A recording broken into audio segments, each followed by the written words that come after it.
हाय, राम राम, राधे राधे। आप सभी को आपके अपने YouTube चैनल जान की क्लासेस पर सभी का दिल से बहुत बहुत बहुत स्वागत है। तो चलिए आज के सेशन की शुरुआत करते हैं, जो कि बहुत ही महत्वपूर्ण टॉपिक होने वाला है। हाँ, तो बस आप लोग वीडियो में एंड तक जरूर बने रहिएगा। आज का आपका EVS का क्लास ना बहुत ही महत्वपूर्ण, आपके जितने भी PYQ है ना, आपके 2023 में फरवरी में और 2022 के जो एग्ज़ाम हुए थे वो आपका वही पैटर्न, वही आपका PYQ लेके आए हैं। तो बस आप लोग पेशेंस बना के वीडियो में एंड तक ज़रूर बने रहिएगा। और हाँ, वीडियो एंड तक ज़रूर देखिएगा। हाँ, अगर आपको लगे ना कि सच में वीडियो हेल्पफुल थी तो बस आप लोग उसके बाद लाइक शेयर एंड कमेंट जरूर करिएगा। हाँ, और सब्सक्राइब भी कर दीजिएगा। चलिए आज का फर्स्ट क्वेश्चन आपके स्क्रीन पर है कि निम्नलिखित में से वह युगल चुनिए जो हमारे देश के एक राज्य और एक केंद्र शासित प्रदेश से मिलकर बना है। ऑप्शन दे रहा है आपके मणिपुर और जम्मू कश्मीर, उत्तराखंड और मेघालय, असम और उड़ीसा, तेलंगाना और अरुणाचल प्रदेश। आपका राइट ऑप्शन हो जाएगा मणिपुर और जम्मू कश्मीर। हमारे देश में क्रमशः एक राज्य और एक केंद्र शासित प्रदेश है। वर्तमान में भारत देश में कुल 28 राज्य हैं और 8 केंद्र शासित प्रदेश है। केंद्र सरकार द्वारा दादर नगर हवेली दमन एवं दीव का विलय करके सरकार द्वारा जो दादर नगर हवेली तथा दमन एवं दीव का विलय एक केंद्र शासित प्रदेश बनाने के लिए दादर नगर और हवेली दमन दीव केंद्र शासित प्रदेशों का विलय विधेयक जो है वो 2019 को पेश किया गया था। चलिए नेक्स्ट क्वेश्चन आपकी स्क्रीन पर है कि भारत के 3 समुद्र तटवर्तीय राज्य हैं तेलंगाना, महाराष्ट्र, उड़ीसा, झारखंड, गुजरात, पश्चिम बंगाल, असम, उड़ीसा, कर्नाटक अथवा त्रिपुरा, केरल, आंध्र प्रदेश। तो देखिए ये जो चारों ऑप्शन दिए हैं ना, ये चारों आपके कोई मतलब मैच नहीं करने वाला है, कोई मैच नहीं कर रहा है। यहाँ पे आप लोग देख सकते हैं, यहाँ पे जो है ना कि भारत के 9 समुद्र तटवर्ती राज्य जो है गुजरात आता है, महाराष्ट्र, गोवा, कर्नाटका, केरल, तमिल, आंध्र प्रदेश, उड़ीसा और पश्चिम बंगाल। यहाँ पर आप लोग देख सकते हैं कि जहाँ पे झारखंड आपको यहाँ कहीं नहीं दिख रहा है, झारखंड दे रहा है यहाँ पे। असम, उड़ीसा, कर्नाटक, आपके असम कहाँ देख रहे हैं आप लोग, गुजरात है, महाराष्ट्र है, गोवा है, कर्नाटका है, केरल है, तमिलनाडु है। फिर यहाँ पे त्रिपुरा दे रहा है, तो त्रिपुरा भी आपका नहीं है। और यहाँ पे तेलंगाना, महाराष्ट्र, उड़ीसा, तो आपका तेलंगाना भी नहीं है, इसलिए आपके चारों ऑप्शन गलत हैं। चलिए नेक्स्ट क्वेश्चन आपकी स्क्रीन पर है कि मध्य प्रदेश के 3 निकटवर्तीय राज्य हैं। यहाँ पे आप लोग ये ऑप्शन वाइज ये आप लोग देखते चलिएगा कि जो समुद्र तटवर्तीय राज्य हैं, गुजरात आपका है, महाराष्ट्र है, गोवा है, कर्नाटका है, केरल है, तमिल है, आंध्र प्रदेश है, उड़ीसा और पश्चिम बंगाल है। नेक्स्ट क्वेश्चन है कि मध्य प्रदेश के 3 निकटवर्तीय राज्य हैं गुजरात, महाराष्ट्र, छत्तीसगढ़, उत्तर प्रदेश, राजस्थान, बिहार। और यहाँ पर दे रहा है गुजरात, उत्तर प्रदेश, तेलंगाना अथवा राजस्थान, झारखंड, उड़ीसा। आपका राइट ऑप्शन हो जाएगा मध्य प्रदेश के जो निकटवर्तीय राज्य है आपका गुजरात होगा, महाराष्ट्र होगा, छत्तीसगढ़ होगा। चलिए नेक्स्ट क्वेश्चन आपके स्क्रीन पर है। यहाँ पर आप लोग देख लीजिए कि जो मध्य प्रदेश का गठन हुआ था आपका 1 नवंबर 1956 को हुआ था।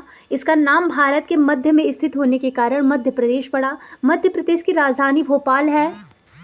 मध्य प्रदेश के 5 पड़ोसी राज्य हैं उत्तर प्रदेश, राजस्थान, गुजरात, महाराष्ट्र और छत्तीसगढ़।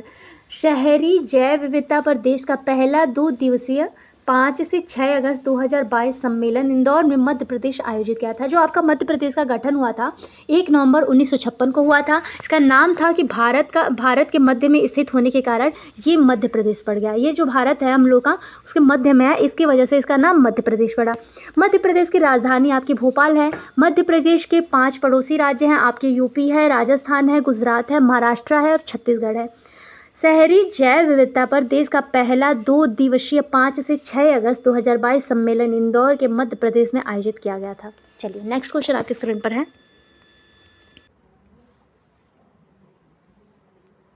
राज्य के पहाड़ों के जंगलों में झूम खेती के तरीके को अपनाते हैं। बोले झारखंड, मिजोरम, असम अथवा छत्तीसगढ़। तो आपका राइट ऑप्शन हो जाएगा मिजोरम।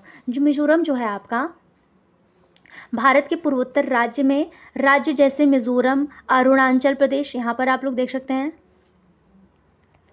अरुणाचल प्रदेश, मेघालय आदि के जंगलों में लोग झूम खेती के तरीकों को अपनाते हैं। इस विधि में जंगलों को काट कर तथा जंगल जलाकर क्यारियाँ बनाई जाती हैं और फसल बोई जाती हैं। इसे स्लैश एंड बर्न किसी के नाम से भी जाना जाता है। बोल रहा है कि जो आपके मिज़ोरम में भारतीय पूर्वोत्तर राज्य जैसे मिज़ोरम है, अरुणाचल है, मेघालय है आदि के जंगलों में लोग झूम खेती के तरीके को अपनाते हैं। इस विधि में जंगलों को काटकर तथा जलाकर क्यारियाँ बनाई जाती हैं और फसल बोई जाती हैं। इसे स्लैड एंड बर्न किसी के नाम से भी जाना जाता है। भारत में 3 फसलें ऋतुएं हैं जो इस प्रकार हैं। आपकी रबी की फसल होती है, खरीफ की फसल होती है और जायद की फसल होती है। ये मोस्ट इम्पॉर्टेंट, ये बहुत देखिए, एक एक टॉपिक यहाँ का बहुत महत्वपूर्ण होता है, तो आप लोग देखते चलेगा। ये नेक्स्ट क्वेश्चन आपके स्क्रीन पर है कि हमारे देश में पाए जाने वाले अति सामान्य पक्षियों का वह युगल जोड़ा चुनिए जिनकी दृष्टि श्रेष्ठ होती है और जो हमारी तुलना में वस्तुओं को 4 गुना अधिक दूरी से स्पष्ट देख सकते हैं। ऑप्शन दे रहा है कि कबूतर और तोता, ऑप्शन दे रहा है कौवा और कोयल, ऑप्शन दे रहा है कि गिद्ध और फाख्ता, ऑप्शन फोर्थ बोल रहा है कि चील और बाज। आपका राइट ऑप्शन हो जाएगा चील और बाज। हमारे देश में पाए जाने वाले अति सामान्य पक्षियों में चील और बाज ऐसे पक्षी हैं जिनकी दृष्टि श्रेष्ठ होती है और ये हमारी तुलना में वस्तुओं को 4 गुनी अधिक दूरी से स्पष्ट देख सकते हैं। नोट के लिए यहाँ पे है कि पश्चिम बंगाल के दार्जिलिंग स्थित पज्जा नायडू हिमालयन जूलॉजिकल पार्क को हाल ही में देश का सबसे श्रेष्ठ चिड़ियाघर घोषित किया गया है।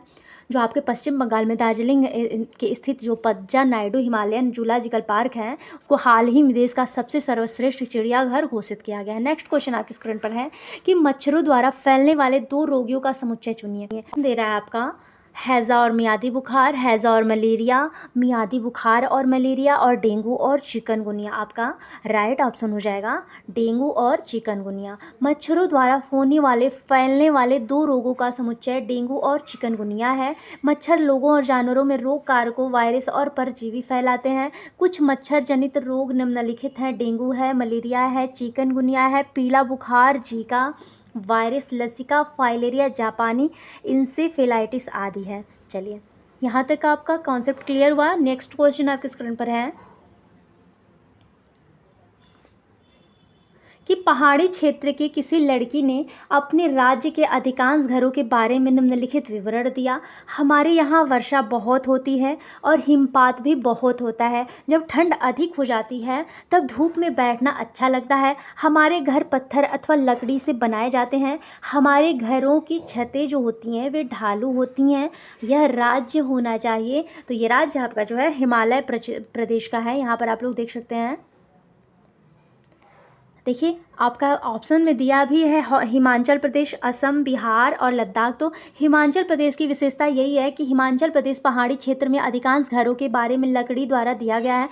यह विवरण सत्य होगा। हमारे यहाँ वर्षा बहुत होती है, हिमपात भी होता है। जब ठंड अधिक हो जाती है तब धूप में बैठना भी अच्छा लगता है। हमारे घर पत्थर अथवा लकड़ी से बनाए जाते हैं। हमारे घरों की छातू ढालू होती हैं। अतः उपरोक्त में राज्य हिमाचल प्रदेश है।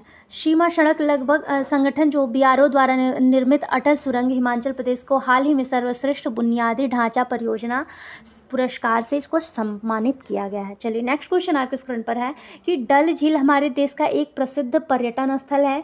इस झील में हाउस बोट है जिनमें लोग पर्यटक रहना पसंद करते हैं। वे शिकारा में बैठकर चप्पू चलाना चाहते हैं। यह झील जिस शहर में स्थित है वह शहर है आपका, बोल रहा है उदयपुर, हैदराबाद, जयपुर अथवा श्रीनगर। आपका राइट ऑप्शन हो जाएगा श्रीनगर।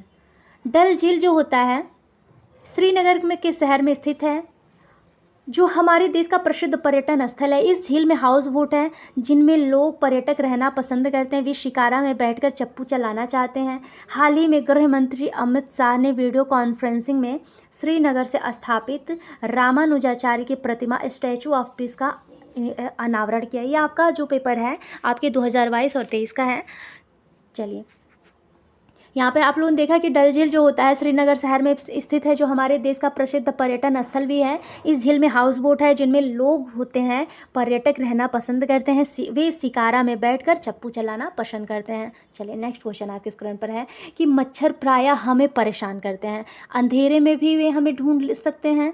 आपका ऑप्शन दे रहा है, देखिए यहाँ पे, कि सांसों के कंपनों द्वारा, सांस द्वारा छोड़ी गई गर्मी द्वारा, सांस द्वारा छोड़ी गई वायु की गंध द्वारा, अथवा पैर के तलवों की गंध हमारे शरीर की गर्मी से। देखिए आपका राइट ऑप्शन हो जाएगा जो है पैर के तलवों की गंध और हमारे शरीर की गर्मी से जो होता है परेशान, वो हमें परेशान करते हैं और अंधेरे में भी वो सब हमें ढूंढ लेते हैं। जो कि मच्छर जो होते हैं वो पैर के तलवों से, यहाँ पर आप लोग देख सकते हैं कि मच्छर प्रायः पैर के तलवों की गंध और हमारे शरीर की गर्मी से अंधेरे में भी हमें ढूंढ लेते हैं और काट कर हमें परेशान करते हैं। मच्छर एक हानिकारक कीट है। यह संसार के प्रायः सभी भागों में पाया जाता है। यह विभिन्न प्रकार के रोगों के जीवाणुओं का वाहक होता है। जो मच्छर होता है यह विभिन्न प्रकार के रोगों का जीवाणुओं एवं वाहक होता है। चलिए नेक्स्ट क्वेश्चन आपके स्क्रीन पर है। ये देखिए यहाँ पर राष्ट्रीय वेक्टर जनित रोग नियंत्रण कार्यक्रम के अनुसार 2018 में भारत में डेंगू 1 लाख से अधिक और वर्ष 2019 में 1.5 लाख से अधिक मामले दर्ज किए गए हैं आपके डेंगू के बीमार लोग। चलिए नेक्स्ट क्वेश्चन आपकी स्क्रीन पर है कि नीचे दी गई पहेली को हल करिए। कूटी जाती पीसी जाती, भोजन तीखा खूब बनाती, खाने में ज़्यादा होने पर मुँह से निकले सी, आँख और नाक से निकले पानी, याद दिला दूँ नानी, सोचो सोचो कौन हूँ मैं, जल्दी बोलो कौन हूँ मैं। इसका हल है, यहाँ पर ऑप्शन देख सकते हैं आप लोग, हल्दी है, लौंग है, इलायची है अथवा लाल मिर्च। आपका राइट ऑप्शन हो जाएगा लाल मिर्च। चलिए नेक्स्ट क्वेश्चन यहाँ पर आप लोग देख सकते हैं लाल मिर्च के बारे में भी कुछ दिया है कि उपर्युक्त दी गई पहेली लाल मिर्च से संबंधित है क्योंकि इसे सुखाकर कूटा व पीसा जाता है। भोजन में इसके प्रयोग से भोजन तीखा बनता है और यदि खाने में इसकी मात्रा अधिक हो जाती है तो मुंह से शीशी तथा आँख और नाक से पानी निकलने लगती है। सिक्किम की लाल चेरी मिर्च जिसे स्थानीय रूप से दालें के नाम से जाना जाता है, केंद्रीय उद्योग संवर्धन का और आंतरिक व्यापार विभाग ने इसे भौगोलिक संकेत जीआई टैग प्रदान किया है। जो आपका सिक्किम के लाल चेरी मिर्च है जिसे स्थानीय रूप से जिसे दालें खुर्सानी के नाम से जाना जाता है कि केंद्रीय उद्योग संवर्धन और अतिरिक्त व्यापार विभाग ने इसे भौगोलिक संकेत में जीआई टैग प्रदान किया है। चलिए नेक्स्ट क्वेश्चन आपके स्क्रीन पर है।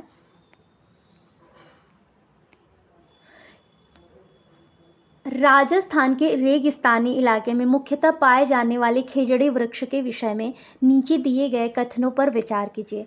इस वृक्ष को उगाने के लिए अधिक जल की आवश्यकता नहीं होती है। यह वृक्ष बहुत उपयोगी होती है। इसकी छाल से दवाइयाँ बनाई जाती हैं और लोग इसके फलों को खाना पसंद करते हैं।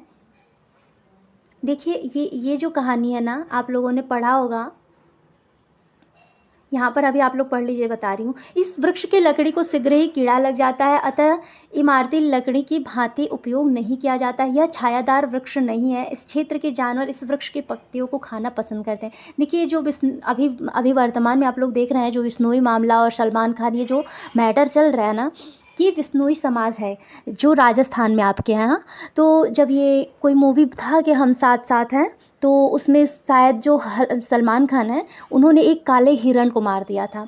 तो वहाँ के जो लोग होते हैं ना, उन लोगों को जानवरों से और पेड़ पौधों से बहुत अधिक लगाव होता है। मतलब जो बिश्नोई समाज है ना, मतलब ऐसा जो मतलब उन लोगों में जो सेंसिटिव है ना, वो शायद ही मतलब किसी और लोगों में देखने को मिले जो आपके बिश्नोई समाज है। तो जो बिश्नोई समाज में अभी लॉरेंस का बहुत ज़्यादा नाम जो आप लोग के सामने आ रहा है ना, तो उन्हीं के, तो जब वो छोटा सा बच्चा था तो वो मतलब देखा था कि सलमान ने वो मैटर उसको तब पता था, लेकिन अभी बड़ा होके अभी भी उसकी दुश्मनी इसीलिए है क्योंकि वहाँ आप लोगों ने एक एनसीईआरटी में एक कहानी पढ़ी होगी। एक अनीता नाम की एक लड़की रहती हैं। तो वो अनीता की शादी हो गई रहती है, तो वो एक पेड़ होता है, जयसिंह एक राजा रहते हैं। तो जो आपका खेजड़ी का वृक्ष है, तो वो खेजड़ी के वृक्ष को काटने का आदेश देते हैं। शायद उनके महल में कोई कार्य होगा, तो वो जाके उस पेड़ से लिपट जाती हैं। अगर आप लोगों को एनसीईआरटी बुक दिखा, इसमें तो है नहीं, अभी मैं आप लोगों को दिखाती, तो वो जो पिक्चर है ना, वो जाके अनीता जो है वो लिपट जाती हैं। अनीता जब लिपट जाती हैं तो वो क्या करते हैं लोग, वो हटाने से भी नहीं हटते हैं, तो उनको मार देते हैं लोग। तो फिर उनकी 2 बच्चियाँ भी रहती हैं, उनको भी मार दिया जाता है। फिर ऐसे कर करके आपके 360 लोग, शायद कि 260 लोग ऐसे लोग मतलब वहाँ के वो सैनिक मारते गए और वो लोग पेड़ को बचाने के लिए अपनी जान की आहुति देते गए। यही आपकी जो अभी वर्तमान में जो विश्नोई समाज है, जो लॉरेंस का इतना मामला चर्चित में है, यही मैटर है कि वहाँ के लोग बहुत संवेदनशील होते हैं। वहाँ के जितने भी जानवर होते हैं, जो पेड़ पौधे होते हैं, उन लोगों के प्रति उनका बहुत ही लगाव होता है। मतलब यही ये वृक्ष जो है ना खेजड़ी का, यही मैटर है। तो यहाँ पे देखिए, यहाँ पर आप लोग देख सकते हैं कि जो ऑप्शन दे रहा है आपका डी दे रहा है यहाँ पे, ए बी एंड ई आपका राइट आंसर है। ए बी एंड ई जो है आपका, यहाँ पर आप लोग इस ई सी जो है ये नहीं होगा, इसमें कीड़ा कभी नहीं पड़ता है। इस वृक्ष की लकड़ी को शीघ्र ही कीड़ा लग जाता है, अतः इमारती लकड़ी की भांति उपयोग नहीं किया जाता है। ये बात एकदम गलत है। ये जो वृक्ष है ना, बहुत उपयोगी है। यह छायादार वृक्ष नहीं है, ये भी गलत बात है। ये बहुत छायादार, यहाँ पे बच्चे खेलते थे। यहाँ पर आप लोग देख सकते हैं यहाँ पर कि राजस्थान के रेगिस्तानी इलाके में मुख्यतः पाए जाने वाले खिजड़े वृक्ष को उगाने के लिए अधिक जल की आवश्यकता नहीं होती है। यह वृक्ष कई मायनों में उपयोगी है। इसकी छाल से दवाइयाँ बनाई जाती हैं और लोग इसके फलों को खाना पसंद करते हैं तथा जानवर इस वृक्ष के पत्तियों को खाना पसंद करते हैं। अतः विकल्प डी के अंतर्गत ए बी ई उपयुक्त होगा। देखिए जो यहाँ की ये जो फूल होता है ना, इसका यहाँ पे ये लोग सब्जी बना के भी खाते हैं। इसकी जो फलियाँ होती हैं छोटी छोटी सी, उसका ये लोग सब्जी बना खाते हैं। चलिए नेक्स्ट क्वेश्चन आपके स्क्रीन पर है। निम्नलिखित में से वह राज्य चुनिए जहाँ के लोग नारियल के तेल में पकी तली समुद्र मछली खाना पसंद करते हैं। आपका ऑप्शन दे रहा है गोवा, तेलंगाना, छत्तीसगढ़ अथवा राजस्थान, झारखंड। तो आपका राइट ऑप्शन हो जाएगा गोवा। गोवा में जो है नारियल के तेल में लोग पकी तली समुद्री मछली खाना पसंद करते हैं, और केरल में यही आपके सरसों के तेल में खाना पसंद करते हैं, सरसों के तेल में। चलिए नेक्स्ट क्वेश्चन आपके स्क्रीन पर है। यहाँ पर आप लोग देख सकते हैं कि गोवा भारत के पश्चिमी तट पर स्थित है। गोवा में नारियल तेल और समुद्री मछली की अधिकता पाई जाती है। नारियल के तेल में पकाई गई समुद्री मछली गोवा में लोकप्रिय व्यंजन है।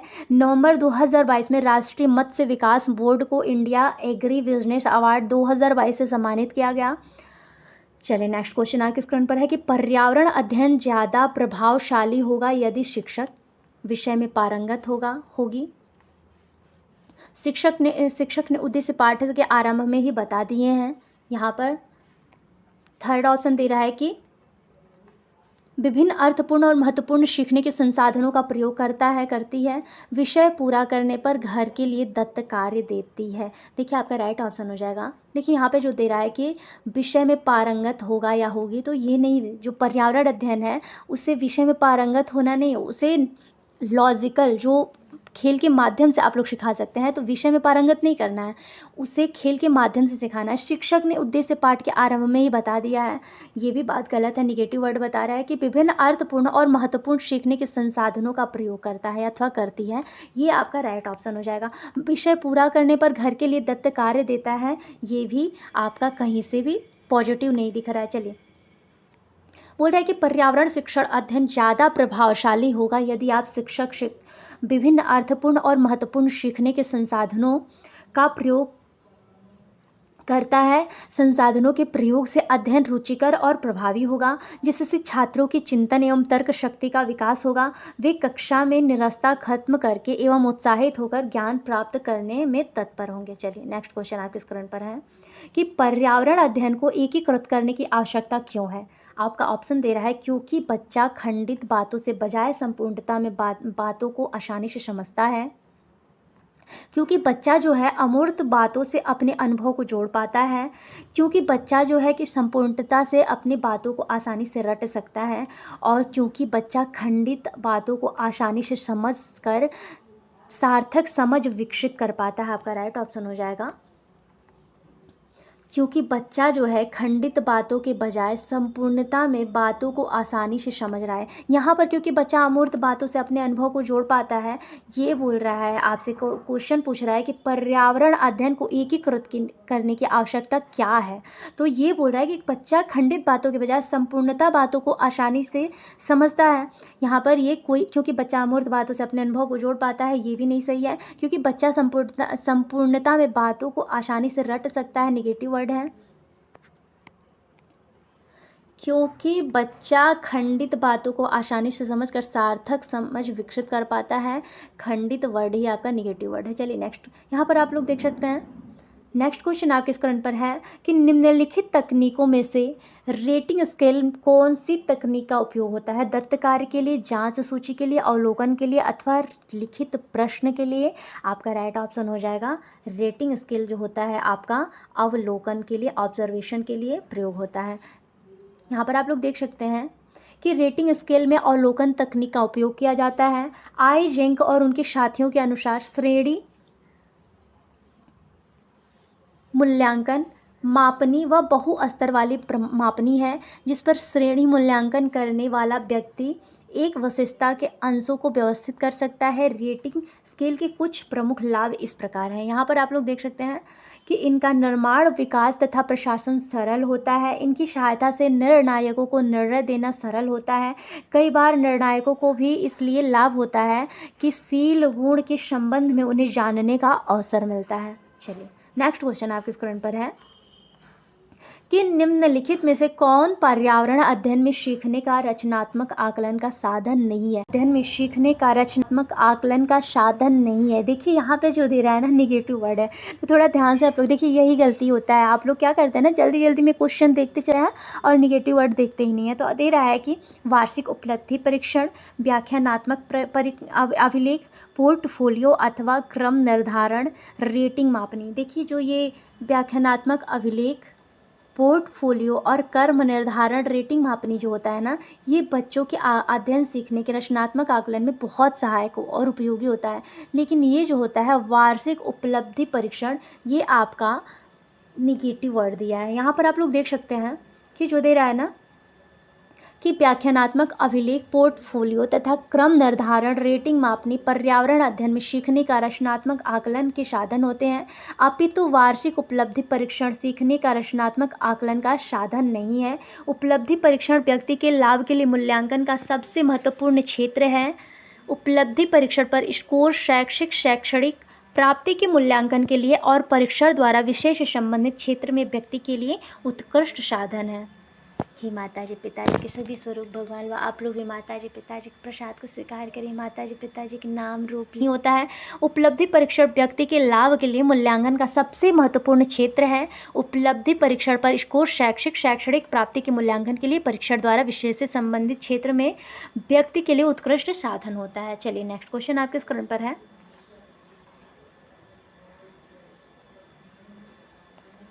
पर्यावरण अध्ययन में मानचित्र पढ़ना एक आवश्यक कौशल विकसित करता है। वह कौशल है ग्लोब का मापन और रेखाओं की स्थिति का उपयोग करने का कौशल, उत्कृष्ट ड्राइंग और पेंटिंग का कौशल, अर्थपूर्ण कौशल, निर्माण के लिए उत्कृष्ट संचार कौशल अथवा स्थान, दूरी और दिशाओं के सापेक्ष स्थिति को समझने का कौशल। यहाँ पर बोल रहा है कि पर्यावरण अध्ययन में मानचित्र पढ़ना और एक आवश्यक कौशल विकसित करना। तो यहाँ पर ऑप्शन दे रहा है आप लोगों को कि ग्लोब का मापन और रेखाओं की स्थिति का प्रयोग करने का कौशल। तो ये मानचित्र पढ़ना और एक आवश्यक कौशल पूछ रहा है ना। उत्कृष्ट ड्राइंग और पेंटिंग बनाना, अर्थपूर्ण कौशल के निर्माण के लिए उत्कृष्ट संचार कौशल। आपका राइट ऑप्शन हो जाएगा स्थान, दूरी और दिशाओं के सापेक्ष स्थिति को समझने का कौशल जो होता है, ये आपसे मानचित्र का पूछ रहा है ना कि पर्यावरण अध्ययन में मानचित्र पढ़ना एक आवश्यक कौशल।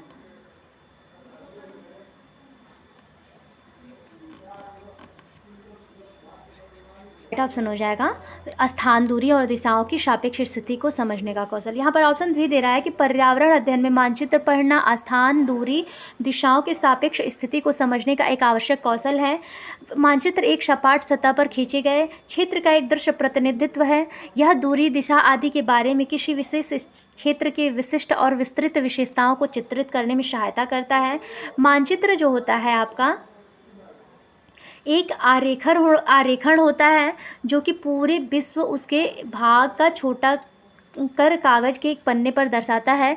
यह कह सकते हैं कि मानचित्र छोटे पैमाने पर भी खींचा है। मतलब ये बोल रहा है कि मानचित्र जो होता है एक आरेखण होता है जो कि पूरे विश्व को आप एक छोटे से भाग कागज के पन्ने पर भी दर्शा सकते हैं। यह कह सकते हैं कि मानचित्र छोटे पैमाने पर भी खींचे जा सकते हैं। तो मानचित्र के 3 घटक होते हैं आपके, दूरी होता है, दिशा होता है और प्रतीक होता है। चलिए नेक्स्ट क्वेश्चन आपके स्क्रीन पर है कि एक शिक्षक क्या डूबा क्या तैरा पानी में से संबंधित है। एक प्रयोग का संचालन करता है। विद्यार्थियों में से निम्नलिखित में से कौन सी प्रक्रिया कौशल का विकास होगा। बोल रहा है कि एक शिक्षक जो है क्या डूबा क्या तैरा पानी में संबंधित एक प्रयोग का संचालन कर रहा है। विद्यार्थियों में निम्नलिखित में कौन सी प्रक्रिया के कौशल का विकास होगा। तो बोल रहे अवलोकन, पहचानना, पानी के प्रति संवेदना और समझ। तो देखिए अगर आप लोगों कहीं ये बोले ना कि क्या ऐसे मतलब जो माइंड पे जोर लगाने वाला हो ना, तो ये अवलोकन में आपका ऑब्जर्वेशन में जाएगा। यहाँ पर आप लोग देख सकते हैं कि एक शिक्षक क्या डूबा क्या तैरा पानी में से संबंधित एक प्रयोग का संचालन करता है। इसके द्वारा वह विद्यार्थियों को अवलोकन कौशल का विकास कर रहा है। अवलोकन कौशल एक ऐसा गुण है और दक्षता है जो अपने परिवेश और उसके भीतर के तत्वों को स्वीकार करने और विश्लेषण करने, समझने और याद करने की अपनी एक अधिक इंद्रियों की क्षमता से संबंधित है। छात्रों में अवलोकन का अभ्यास कराने के लिए लोगों और आसपास की चीज़ों के प्रति जागरूक होने की आवश्यकता होती है। चलिए यहाँ तक आप लोग एक समझ में आया होगा कि जो एक शिक्षक रहता है कि क्या डूबा क्या तैरा पानी में संबंधित एक प्रयोग का संचालन करता है। इसके द्वारा वह विद्यार्थियों में अवलोकन कौशल का विकसित कर रहा है कि अवलोकन कौशल एक ऐसा गुण है और दक्षता है जो अपने परिवेश और उसके भीतर तत्वों को स्वीकार करने, विश्लेषण करने, समझने और याद करने में आपकी एक से अधिक इंद्रियों की क्षमता से संबंधित है। छात्रों में अवलोकन का अभ्यास कराने के लिए लोगों और आसपास की चीज़ों के प्रति जागरूक होने की आवश्यकता होती है। नेक्स्ट क्वेश्चन आपकी स्क्रीन पर है कि पर्यावरण अध्ययन के शिक्षण में प्रक्रिया कौशल को प्रोत्साहित करना चाहिए जो कि पूछताछ आधारित प्रायोगिक अधिगम का मूल है। ऑप्शन दे रहा है कि अवलोकन, निष्कर्ष निकालना अथवा निर्धारित करना अथवा पूर्वानुमान करना। तो यह आपसे देखिए क्वेश्चन आपसे क्या पूछ रहा है कि जो पर्यावरण अध्ययन के शिक्षण में प्रक्रिया कौशल को प्रोत्साहित करना चाहिए जो कि पूछताछ आधारित प्रायोगिक अधिगम का मूल है। निम्नलिखित में से कौन एक प्रक्रिया कौशल नहीं है। यहाँ पे आपसे निगेटिव वर्ड पूछ रहा है तो आपका राइट ऑप्शन हो जाएगा निर्धारित करना। देखिए ये जो ऑप्शन होता है अवलोकन करना, निष्कर्ष निकालना, पूर्वानुमान करना, ये सारे आपके पॉजिटिव वर्ड में आते हैं। ये सारे आपके पॉजिटिव, लेकिन आपका निर्धारण करना कहीं से भी पॉजिटिव वर्ड नहीं है। यहाँ पे आप लोग देख सकते हैं कि शिक्षार्थी अपने आसपास के वातावरण का अवलोकन करते हैं।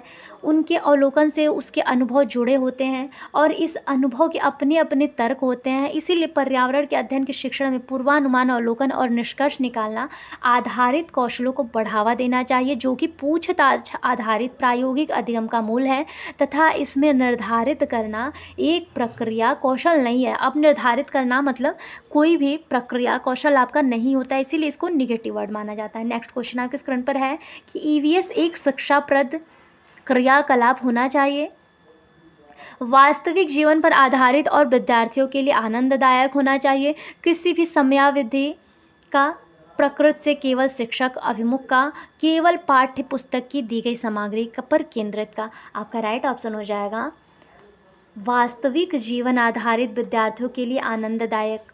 देखिए यहाँ पे ऑप्शन दे रहा है आप लोगों से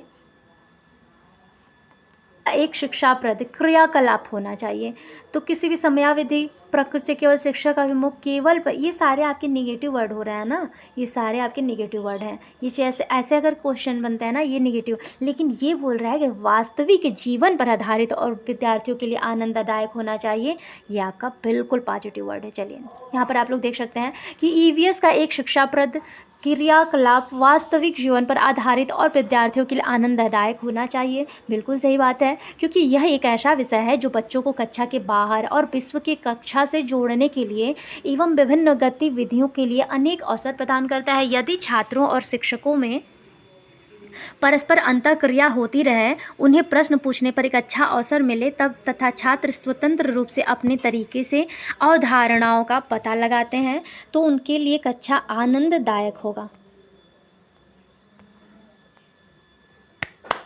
क्वेश्चन आपके साथ पूछ रहा है कि क्रियाकलाप आधारित अधिगम के अभ्यास में सम्मिलित निम्नलिखित चरणों को सही क्रम में व्यवस्थित करिए।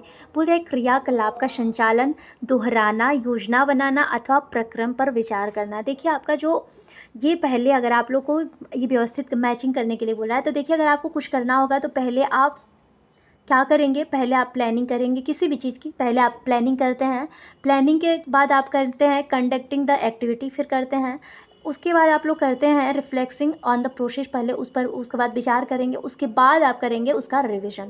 तो आपका राइट ऑप्शन हो जाएगा। यहाँ पर आप लोग ऑप्शन में देख सकते हैं आपका प्लानिंग सी, फिर आपका दे रहा है ए, सी ए, फिर आपका डी। तो आपका राइट ऑप्शन हो जाएगा CADB आपका। चलिए नेक्स्ट क्वेश्चन आपके स्क्रीन पर है। यहाँ पर आप लोग देख सकते हैं कि क्रियाकलाप आधारित अधिगम के अभ्यास में चरणों का सही व्यवस्थित क्रम इस प्रकार है। क्रियाकलाप का संचालन, प्रक्रम पर विचार करना अथवा उसके बाद आपका दोहराना हो जाएगा। चलिए नेक्स्ट क्वेश्चन आपके स्क्रीन पर है कि EVS पाठ्यचर्चा का आधार वाक्य आपका है रचनावाद सिद्धांत, संज्ञानात्मक सिद्धांत, सामाजिक रचनावाद सिद्धांत, व्यवहारवाद, अधिगम सिद्धांत। तो जो EVS का पाठ्यचर्चा का आधार वाक्य है आपका सामाजिक रचनावाद सिद्धांत हो जाएगा। चलिए नेक्स्ट क्वेश्चन आपके स्क्रीन पर है। यहाँ पर आप लोग देख सकते हैं कि पर्यावरण अध्ययन शिक्षण अधिगम का क्षेत्र और दृष्टिकोण दोनों है। यह सामाजिक रचनावाद सिद्धांत का अनुसरण करता है। सामाजिक रचनावाद को एक सामाजिक समूह के रूप में परिभाषित किया गया है जो एक दूसरे के लिए विषय वस्तु का निर्माण करता है।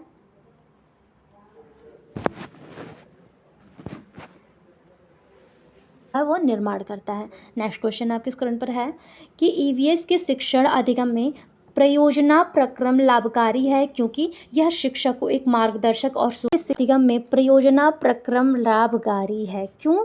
क्योंकि यह शिक्षक को एक मार्गदर्शक और सुगमकर्ता बनाता है। संसाधनों की आवश्यकता होती है इसमें विविध, और बच्चे प्रयोजना के करने वाले भाग और क्रिया के भाग से अभिभूत हो जाते हैं अथवा कार्यानुभाव और अभिसार्य चिंतन के अवसर प्रदान करते हैं। देखिए जो ऑप्शन दे रहा है ना आपका यहाँ पे कि यह शिक्षक को एक मार्गदर्शक और सुगमकर्ता बनाता है। शिक्षक को नहीं, यहाँ बच्चे के लिए चर्चा हो रहा है ना, तो यहाँ पर इसे विविध संसाधनों की आवश्यकता होती है। बच्चे प्रयोजना को करने वाले भाग के क्रिया भाग से अभिभूत होते हैं। सारे नेगेटिव वर्ड हैं, लेकिन कार्यानुभाव एवं अभिसारी नहीं, यहाँ पे अपसारी चिंतन होगा। अपसारी चिंतन के अवसर का प्रदान करता है। आपका राइट ऑप्शन तो 4 ही होगा। ये शायद टाइपिंग में बुक में मिस्टेक हो शायद, नहीं तो यहाँ पे भी यही दे रहा है कि अभिसारी, लेकिन अभिसारी नहीं होगा ये। EVS के शिक्षण अधिगम में प्रयोजना प्रक्रम लाभकारी है क्योंकि यह कार्यानुभाव एवं अपसारी चिंतन के अवसर प्रदान करता है। यह अधिगम के लिए वास्तविक घटनाओं को शामिल करते हैं जो बच्चों को अधिगम के लिए एक वातावरण प्रदान करता है। EVS अधिगम वातावरण और अनुभवों के माध्यम से बच्चे अपनी प्राकृतिक और मानव निर्मित पर्यावरण को खोज कर सकते हैं, उनसे वे जुड़ सकते हैं। इसलिए आपका ये अभिसारी नहीं अपसारी है। चलिए नेक्स्ट क्वेश्चन आपके स्क्रीन पर है। यहाँ पर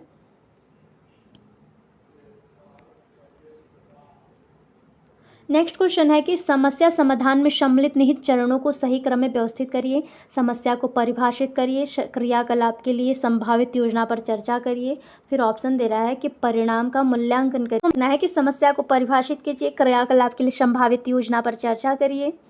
फिर आपका दे रहा है कि परिणाम के मूल्यांकन करिए, फिर समस्या का विश्लेषण करिए। इसको मैचिंग करना है, तो आपका राइट ऑप्शन हो जाएगा पहले आप समस्या को परिभाषित करेंगे, फिर आप इसका क्या करेंगे, इसका विश्लेषण करेंगे, फिर आप इसका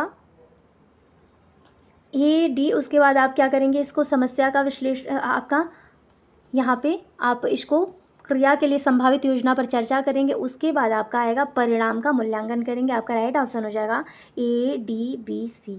यहाँ पर आप लोग देख सकते हैं कि पहले आप समस्या को परिभाषित कर रहे हैं, फिर विश्लेषण करेंगे, फिर संभावित क्रिया पर योजना पर चर्चा करेंगे, उसके बाद आप क्या करेंगे, परिणाम का मूल्यांकन करेंगे। नेक्स्ट क्वेश्चन आपके स्क्रीन पर है कि निम्नलिखित में से कौन सामुदायिक संसाधनों के उदाहरण कौन कौन से हैं। संसाधनों का सही समूह चुनें। यहाँ पर आप लोग को ऑप्शन दे रहा है कि पहले विश्वविद्यालय, नदी, रेडियो, अभिकलन, फिर बढ़ई, दुकानदार, शिक्षक, माता पिता, फिर विश्वविद्यालय, अपशिष्ट सामग्री, माता पिता, ऑफिस, और फिर बोल रहा है कि मोबाइल फ़ोन, समाचार पत्र, विज्ञापन, गीत, रेडियो। आपका राइट ऑप्शन हो जाएगा बढ़ई, दुकानदार, शिक्षक और माता पिता जो है आपको दे रहा है। ये बोल रहा है कि अधिगम सामुदायिक संसाधनों के उदाहरण कौन से हैं जिनसे आप लोग, उदाहरण के लिए संसाधनों का समूह है जो इसका उपयोग जो है हम लोग शिक्षा में करते हैं और ये जो है ना शिक्षा में जीवंत बनाता है बच्चों को। तो आपका बढ़ई हो जाएगा, दुकानदार हो जाएगा, शिक्षक हो जाएगा, माता पिता हो जाएगा। नेक्स्ट यहाँ पर आप लोग देख सकते हैं कि ईवीएस में बढ़ई, दुकानदार, शिक्षक, माता पिता आदि अधिगम के सामुदायिक संसाधनों के उदाहरण हैं, क्योंकि उसका उपयोग कक्षा में किया जा सकता है और यह कक्षा को जीवंत बनाते हैं। इसके द्वारा छात्रों की अंतःक्रिया को बढ़ा सकते हैं और कठिन विषयों को समझाने में मदद भी कर सकते हैं। मौलिक विचारों की मूर्त समझ प्राप्त करने के लिए शिक्षार्थी बाहरी ज्ञान का उपयोग कर सकते हैं। चलिए नेक्स्ट क्वेश्चन आपके स्क्रीन पर है कि अधिविन्यास अथवा सत्रीय कार्य के विषय में कौन सा कथन सही है। अपनी प्रक्रिया के अनुसार परिवार जन अधिविन्यास में योगदान दे सकते हैं। अधिविन्यास मूल्यांकन का एकमात्र तरीका होता है। अधिविन्यास को प्रतिदिन गृह कार्य के रूप में दिया जाना चाहिए। अधिविन्यास स्वयं के विचारों का निर्माण करने और उन्हें स्पष्ट करने में मदद करेगा। तो देखिए आपका राइट ऑप्शन हो जाएगा जो देखिए यहाँ पे दे रहा है कि अपनी प्रक्रिया के अनुसार परिवार जन अभिविन्यास में योगदान दे सकते हैं। बिल्कुल गलत है, क्योंकि देखिए ये जो है पूछ रहा है आपसे कि अधिविन्यास अथवा सत्रीय कार्य के विषय में कौन सा कथन सही है। अधिविन्यास मूल्यांकन एकमात्र तरीका है, एकमात्र भी निगेटिव वर्ड होता है आपका। अधिविन्यास प्रतिदिन गृह कार्य के रूप में दिया जाता है, ये भी आपका निगेटिव है। अधिविन्यास स्वयं के विचारों का निर्माण और उन्हें स्पष्ट करने में मदद करता है, ये आपका राइट ऑप्शन हो जाएगा। यहाँ पर आप लोग देख सकते हैं कि अधिविन्यास और सत्रीय कार्य स्वयं के विचारों का निर्माण और उन्हें स्पष्ट करने में मदद करते हैं। इसे एक गतिशील कार्य के रूप में जाना जाता है। अधिविन्यास की कुछ प्रमुख विशेषताएं इस प्रकार हैं। चलिए नेक्स्ट क्वेश्चन आपकी स्क्रीन पर है। यहाँ पर आप लोग अभी यह विधि गृह कार्य प्रदान करने में सर्वश्रेष्ठ है। इस विधि में अध्यापक विद्यार्थियों को सक्रिय रखने के लिए दत्त कार्य के रूप में कई ऐसा कार्य प्रदान करता है जिसमें विद्यार्थी जो होता है निश्चित समय में उस कार्य को हल करते हैं। इस विधि से बच्चों में सृजनशीलता और संग्रह करने की प्रवृत्ति का विकास होता है। यह आपके चारों ऑप्शन आपके अधिविन्यास और आपके सत्रीय विकास में आएंगे। यहाँ पर नेक्स्ट क्वेश्चन आपको लास्ट क्वेश्चन आपका दे रहा है कि यदि आपको ज्ञात हो जाए कि आपकी कक्षा के कई विद्यार्थी बहुत होनहार हैं और बुद्धिमान भी हैं, तब आप ऐसे विद्यार्थी को कैसे बढ़ाएंगे। ऑप्शन दे रहा है